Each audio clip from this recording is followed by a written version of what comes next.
ఎప్పుడు అవగాహన లేదు మీకు అక్కడ నువ్వు గెస్ట్ హౌస్ కూడా రమ్మని చెప్పి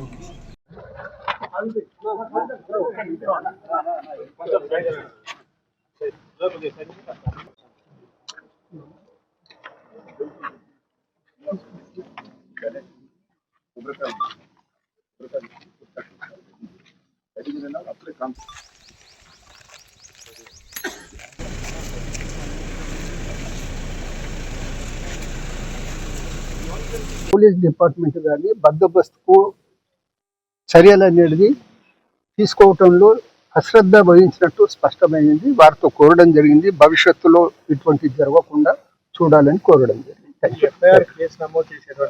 ఇప్పుడు కలెక్టర్ గారిని డీటెయిల్డ్ గా కలెక్టర్ గారు కూడా ఇప్పుడే చెప్పిండు, ఇన్సిడెంట్ అయినప్పటి నుంచి ఇప్పటి వరకు ఏదేది జరిగిందనే విషయంలో మొత్తం వివరంగా అనేది రిపోర్ట్ పంపిస్తామని చెప్పింది.